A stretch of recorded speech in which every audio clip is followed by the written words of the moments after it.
A continuación, vamos a hablar de las aguas subterráneas en Venezuela.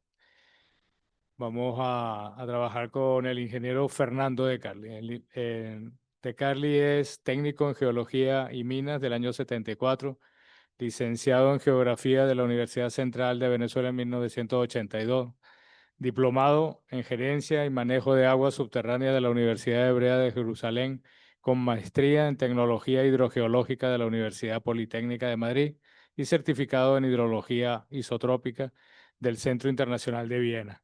Tiene más de 40 años de experiencia trabajando en el Departamento de Hidrogeología del Ministerio del Ambiente y Recursos Naturales Renovables. Es coordinador de hidrología subterránea del INAMED y es profesor ad honorem de la Universidad Central de Venezuela, Hidrología Subterránea, profesor invitado en el IESA. Por favor, démosle la bienvenida, profesor Descartes.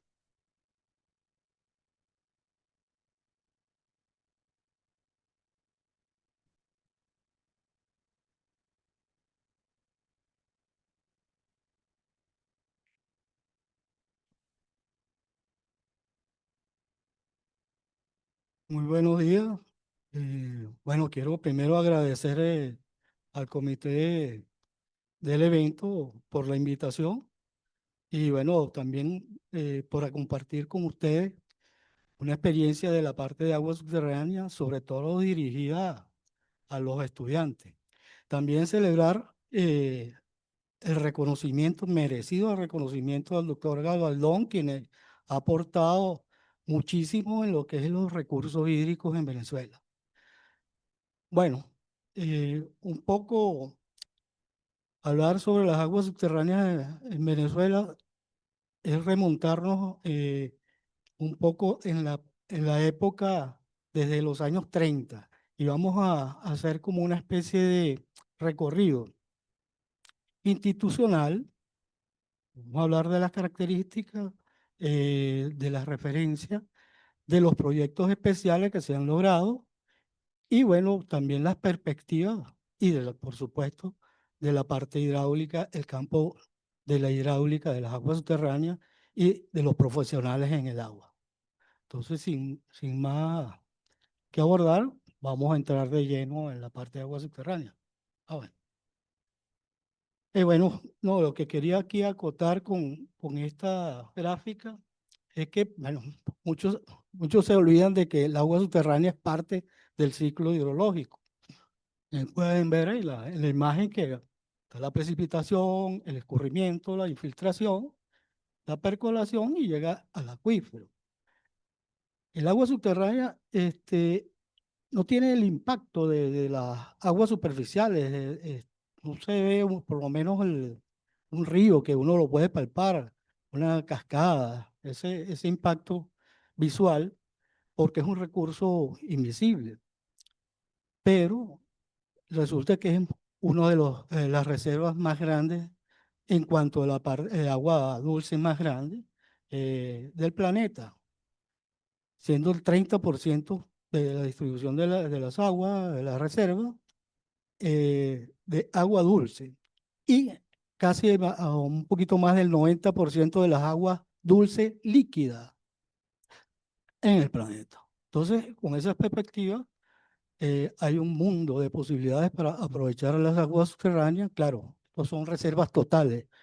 Las reservas aprovechables son mucho menos, pero teniendo los conocimientos en la parte hidráulica y la parte litológica, nosotros podemos establecer gestiones de recursos sostenibles, que es la idea. Ok, ahí pueden visualizar. Voy a pasar muchas gráficas, mucha información porque pensé en, los potenciales estudiantes y que podrían utilizar esta información y ver el campo de aplicaciones en la hidráulica y, como dije, en las profesionales del agua. Bueno, el agua subterránea tiene varias formas de ocurrencia. Una es por la parte de los acuíferos detríticos, o sea, intergranulares, donde se acumula el agua entre los intersticios de los granos. Otra es por la fisura, que tiene menos rendimiento. y otra es por los CARs. Los CARs ya son como cuevas o ríos subterráneos. Esas son las tres formas, vamos a decir, clásicas. Eh, Acá pueden ver ajá, el cómo sería el movimiento de las aguas subterráneas. Una vez que se precipita, estamos hablando de permeabilidad, vamos a decir, vertical. Pues hay otros, pero este es el más común, pues, o más frecuente. Hay un proceso de la precipitación, escurre, hay un proceso de filtración. Esa filtración pasa al medio poroso y después empieza a infiltrarse hasta lograr llegar a ocupar los espacios saturados completamente, que es donde comienza la percolación y se forman los acuíferos y el movimiento del agua subterránea. Otras de las diferencias con las aguas superficiales, aparte de la parte visual, son los tiempos. Cuando en las aguas superficiales hablamos de velocidades de metros por segundo, en las aguas subterráneas hablamos de centímetros día.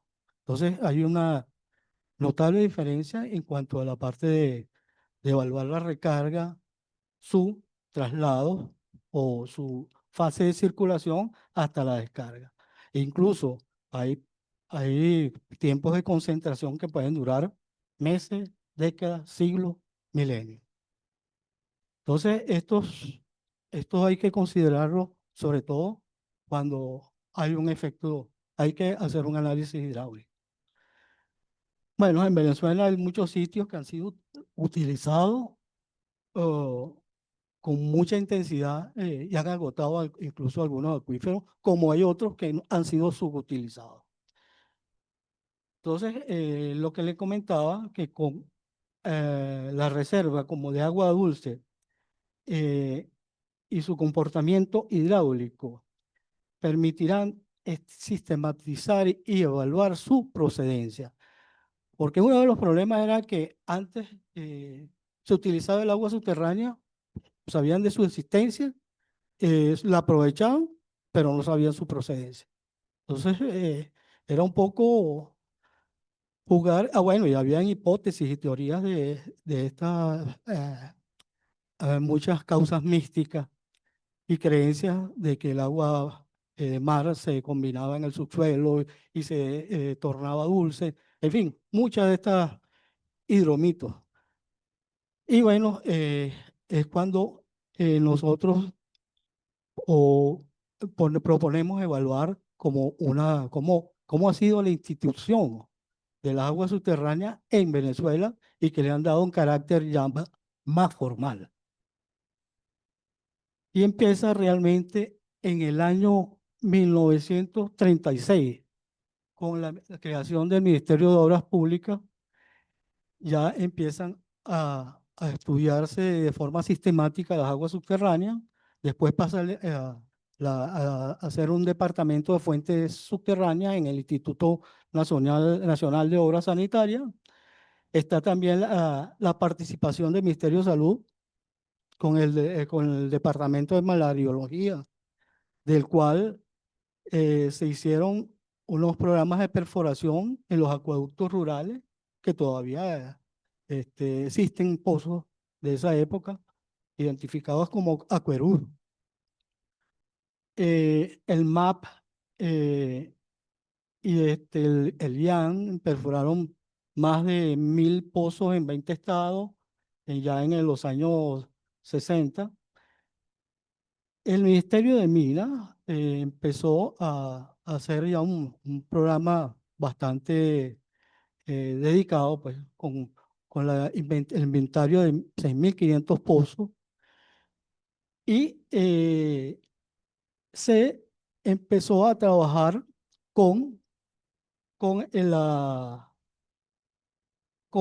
Comisión Nacional, la Comisión de Planificación Nacional de los Recursos Hidráulicos, COPLANAR, quien le dio ese carácter y todavía tenemos información de reservas vigentes de lo que son las aguas subterráneas por las regiones comparadas.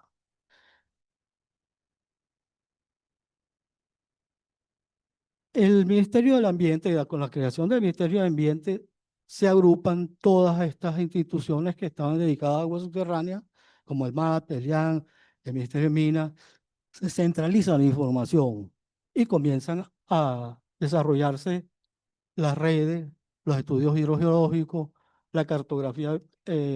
Bueno, la cartografía hidrogeológica se hizo realmente en el Ministerio de Minas, más adelante la vamos a ver. Y bueno, la Dirección de Hidrología, Meteorología del Ministerio del Ambiente comienza a desarrollar y articular todas las investigaciones de tipo regional. En el 2004, bueno, antes ya se había propuesto el BENEMET, pero la unidad de agua subterránea se incorpora, creo que es la última que se incorpora a la propuesta del BENEMET, la automatización de la hidrometeorología. En el 2004 viene siendo casi la última, ¿no? Y también para esa época hubo unas experiencias muy interesantes que más adelante también tocaremos sobre las técnicas nucleares y el programa ISAR de acuíferos transfronterizos. El INAME se crea en el 2008, se empieza un proceso de modernización, se adquieren algunas instrumentaciones, se forma bastante determinados personales especializados. Sin embargo, empiezan a hacer cambios en los ministerios, incluso el INAMEP pasa del Ministerio del Ambiente al Ministerio de Interior y Paz por efectos de las emergencias. En el año 2014, el Ministerio del Ambiente pasa a ser el Ministerio del Poder Popular para el Ecosocialismo, Vivienda y Hábitat. Y en el 2005, o sea, un año después, se cambia al Ministerio de Ecosocialismo y Agua, MINEA. Posteriormente, en el 2018, se separa el Ministerio por el Ministerio de Ecosocialismo y el Ministerio de Atención a las Aguas, y hasta queda en la actualidad. Aquí tenemos un poco las características que se hizo en Coplanar, que les comentaba. Se hizo un Plan Nacional de Aprovechamiento de los Recursos Hidráulicos.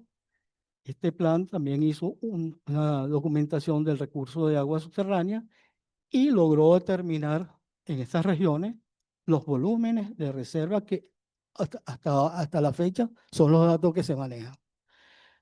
Sin embargo, estos volúmenes de reserva indican que en la parte norte del país, o en la margen izquierda del Orinoco, representan 8 billones de metros cúbicos, es decir, casi 8 veces las aguas superficiales en esta zona. Y en la parte sur se desconoce porque hay mucha agua superficial y no se llegó a hacer los estudios detallados.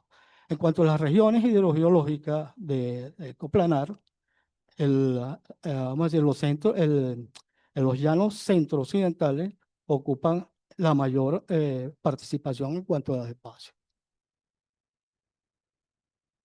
Este es el mapa hidrogeológico de Venezuela a escala 1/500.000, elaborado por el Ministerio de Minas en el año 72.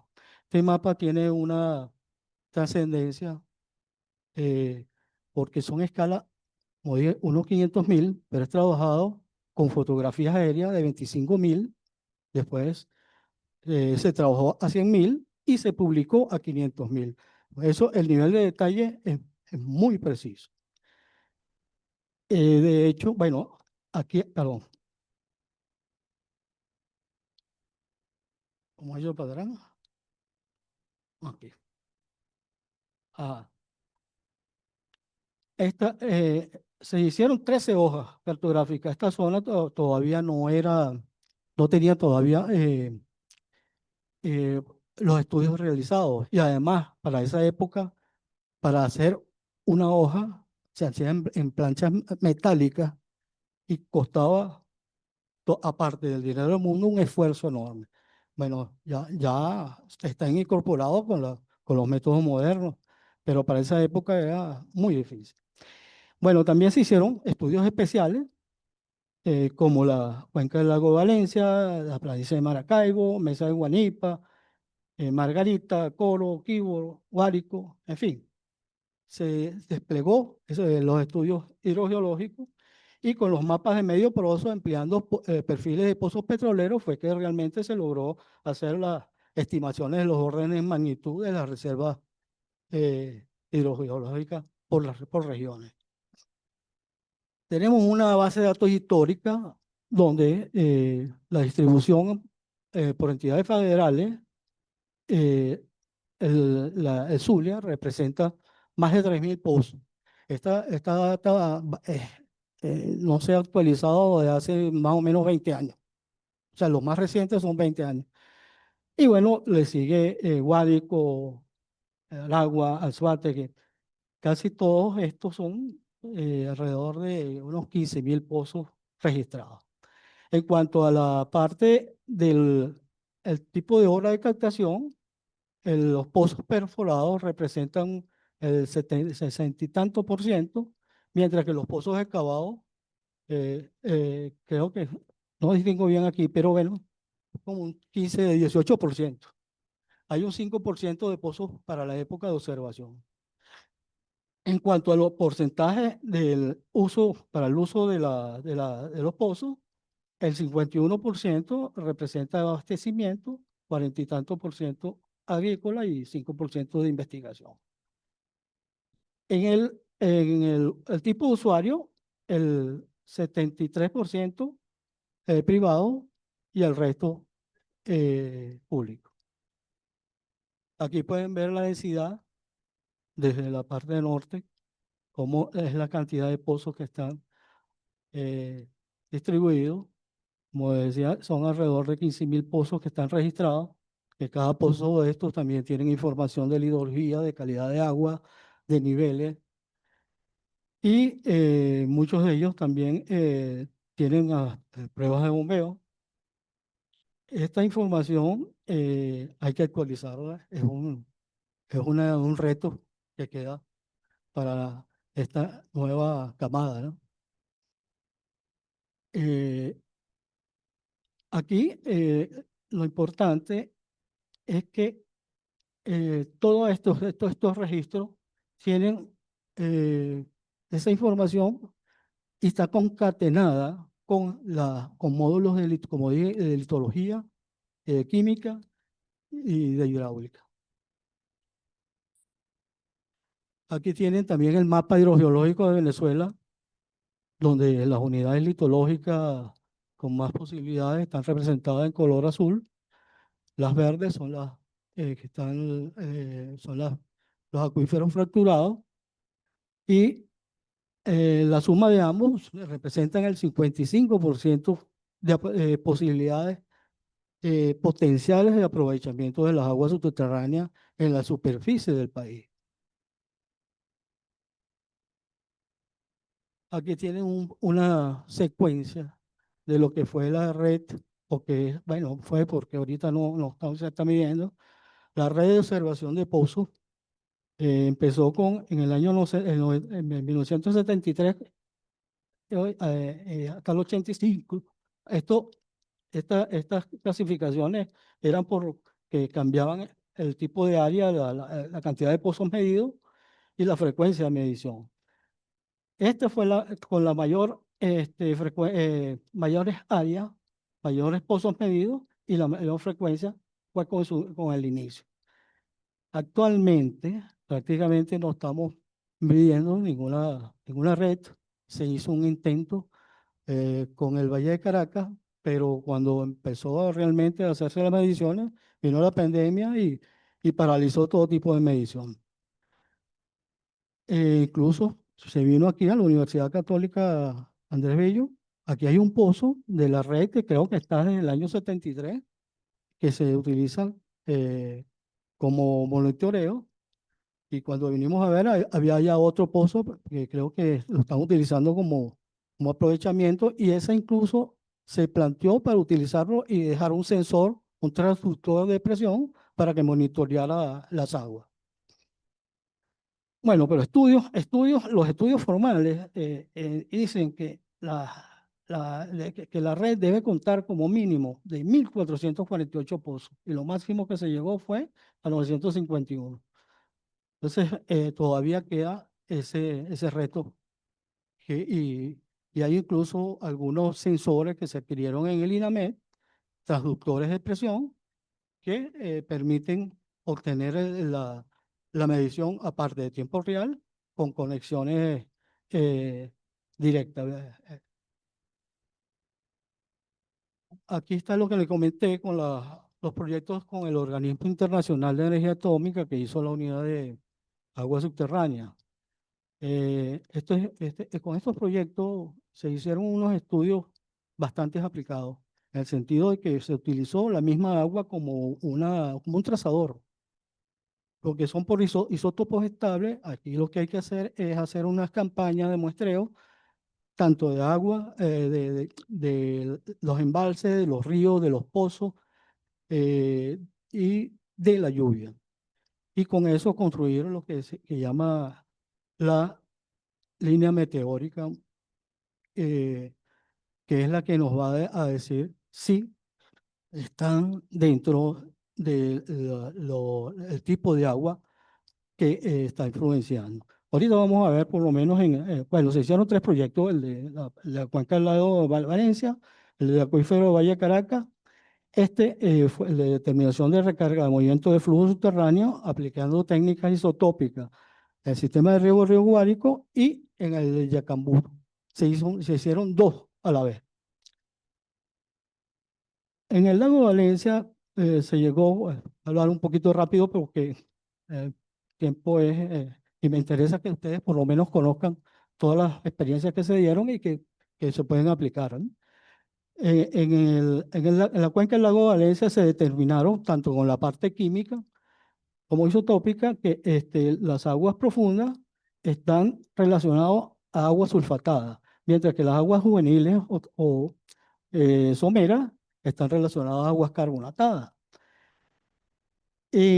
Con los isótopos se determinó que había una fuga en el lago de Valencia hacia la cuenca del lago la cuenca del Guárico. Esta información permite suponer que no es una cuenca endorreica. Y ya Humboldt en el 1700 hablaba que había una conexión superficial en esta zona. De hecho, el alemán que nos asesoró en el proyecto decía que era el segundo alemán que comentaba esta conexión. En el acuífero del Valle de Caracas, también aplicando todas el muestreo de la lluvia, de los ríos, de los embalses y de los pozos, se determinó que había una zona de mezcla que identificada en esta área, que en el Valle de Caracas su procedencia del agua era por fuga de la red. Esto permitía determinar que había un acuífero activo que era de recarga mucho más rápida que el acuífero con la recarga normal o natural. Y se determinó también con perfiles de conductividad que este acuífero activo llegaba hasta 50 metros, es decir, en caso de gestión de aprovechamiento, se recomendaba aprovecharlo hasta 50 metros. Y en caso de emergencia, llegar a 80 metros. Pero fue la gran recarga del acuífero en el Valle de Caracas. En el acuífero de Quibor, que está abajo del sistema del río Guárico, por cierto que tiene casi 9 veces la capacidad del embalse, el acuífero. En el año 2001, creo que fue en el 2001, hubo una época bastante fuerte, seca, y se hicieron unos programas un poco improvisados de perforación de pozos, porque ya en ese momento no podía suministrar, el embalse no tenía capacidad para suministrar al sistema de riego. Entonces se hicieron una cantidad de pozos, lo cual llamó la atención de que, bueno, se tomaban medidas transitorias, pero había que hacer un estudio más serio. Y bueno, se hizo la propuesta y se determinó que esta área, como los signos 18, con los isótopos estables, se delimitaron los acuíferos, el acuífero donde había la conexión directa con el embalse. O sea, todo lo que está en azul, azul claro, cubría la conexión directa del embalse y era el sitio donde podía aprovecharse, dado que la renovación iba a ser muy rápido por el efecto de la conexión hidráulica con el embalse. Y bueno, esto es uno de los acuíferos que todavía tiene su sistema de red, eh, tiene varios sectores donde hay piezómetros que casi no hay en el país. Aquí todavía se conserva. Y bueno, finalmente con el acuífero de Kibor también se hicieron los mismos procedimientos de las técnicas isotópicas. Y bueno, ustedes recordarán que era llevar el agua desde una zona donde llovía más de 2000 milímetros a una zona semiárida que era el Valle de Kibor. El Parque Yacambú se hizo los túneles, pero hubo muchos inconvenientes. Yo no sé cuál es la condición actual, pero incluso cuando se estaba haciendo lo del base, el, el vaso del embalse, ya había sido invadido esa parte. Entonces, bueno, hubo muchos problemas, pero la idea era que una vez que se diera el trasvase y que empezara a manejarse con el trasvase, el agua, ahí iba a haber unos excedentes y esos excedentes se iban a utilizar como recarga al acuífero. Pero no toda la recarga podía ser con un mismo método. Entonces, aquí se detectaron que en la parte central era la única zona donde quedaba el acuífero en condiciones naturales. Y recargar el acuífero, porque estamos hablando de más de 100 y pico de metros de nivel, pues. Entonces, para recargar el acuífero, el método era por inyección directa de los pozos, porque la recarga artificial, el principio es recargar eh, con la misma calidad o con mejor calidad, pero nunca peor calidad, pues. Entonces, si se hacían lagunas de infiltración, esto iba a acarrear todos los contaminantes que tiene el valle. Mientras que en la zona en los bordes del acuífero, sí podía utilizarse las lagunas de infiltración. Entonces, bueno, vino un experto, analizamos todo esto y se hizo esa propuesta, pero bueno, hasta ahora no se ha dado todavía lo del sistema ya combustible. Bueno, hago esta referencia de que aquí en el 2010 se hizo un congreso internacional hidrogeológico, donde incluso parte del trabajo que se presentó está allí. Hubo 12 países, intervinieron 12 países, 70 contribuciones, pero una de las contribuciones que fue de Brasil hablaba ya de un acuífero, como ellos dicen, más grande del mundo. Y hace unos días se comentó a través de la Universidad de Pará de Brasil que están presentando el acuífero Saga, sistema de acuífero grande de Amazonas. Ese acuífero tiene más de 1 millón de kilómetros cuadrados, es decir, más de la superficie de Venezuela. Y bueno, ellos hablan de un océano de agua dulce que puede darle casi a todo el mundo la distribución de agua. Claro, hay que validar esa información, pero me pareció pertinaz presentar, porque ya en el 2010 se presentaba esa propuesta de acuífero Saga.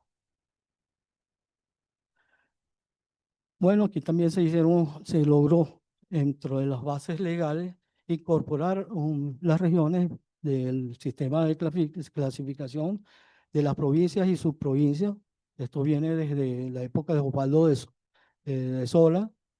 Incluso trabajaron muchos de los de ingenieros que se incorporaron al Ministerio de Ambiente, el ingeniero Jorge Alvarado, Armando Coronel, incluso creo que Marcelo González también participó. Bueno, se logró incorporar en el reglamento de la ley de agua, en el de 2018, todo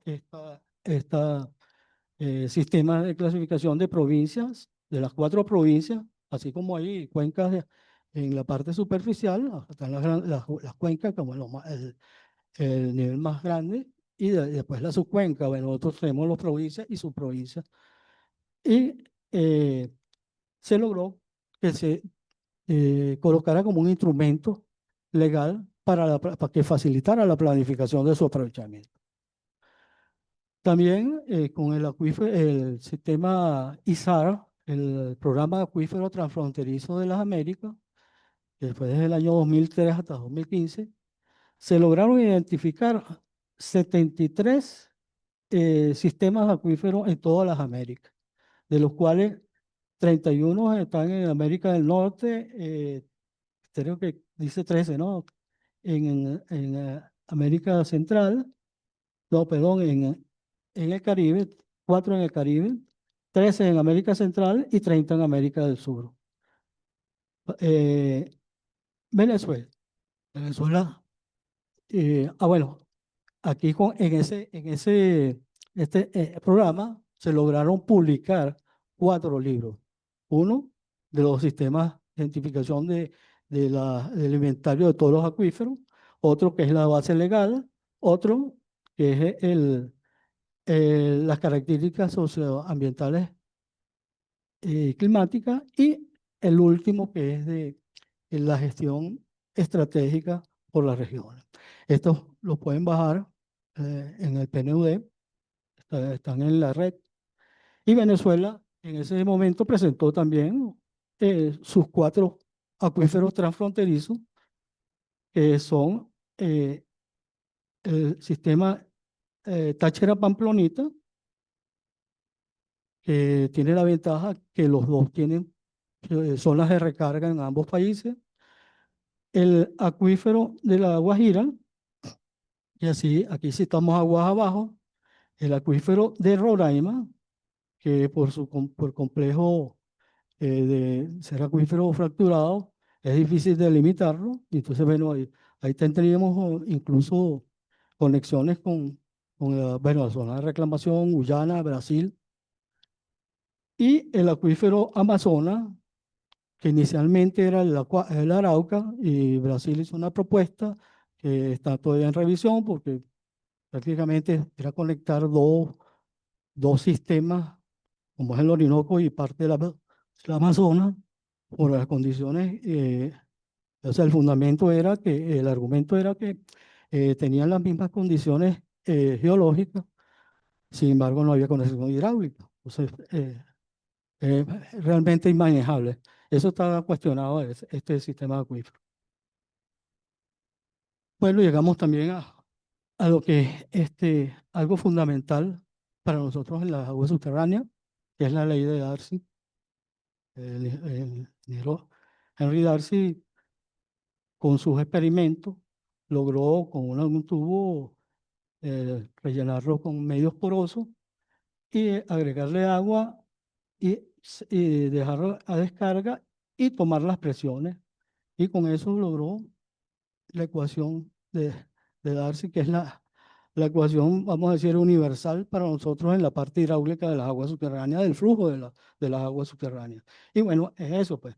Él determinó que el caudal viene expresado de una forma proporcional a la sección del área con la variación de potencial, pero es inversamente a su longitud. Y esta es la expresión que se maneja, y es realmente una de las expresiones más relevantes en las aguas subterráneas para hacer todo tipo de análisis de la capacidad del acuífero, del tipo de acuífero, de su movimiento, de los descensos, como podemos ver con las pruebas de bombeos y recuperación que se hacen en los pozos a nivel operacional.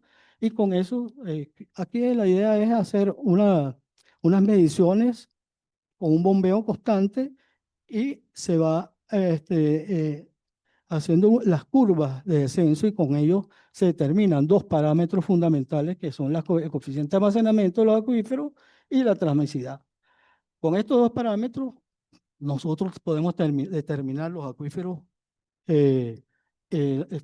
acuíferos confinados, semiconfinados, acuíferos libres. Y con la transmisibilidad podemos determinar la capacidad de los acuíferos.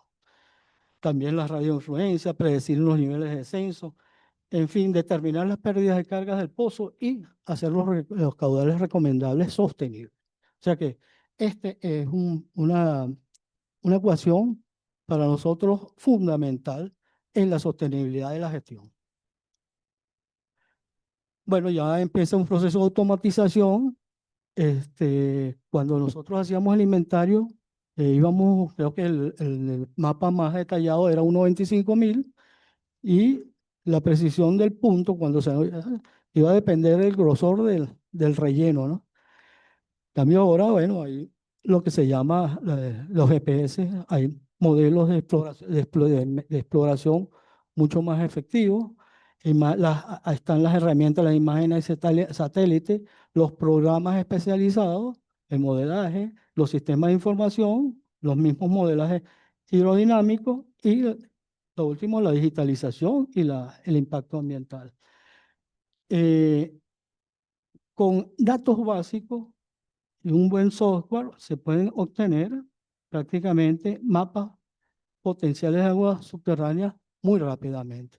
Entonces, esto despierta una posibilidad de emplear lo que es la digitalización y la inteligencia artificial.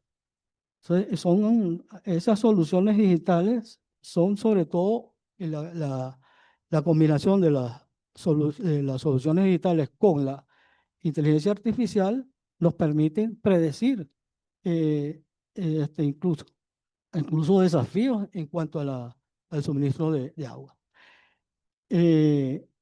Bueno, aquí voy a darle, creo que ya como estoy casi copando el tiempo, a través del a, a través del monitoreo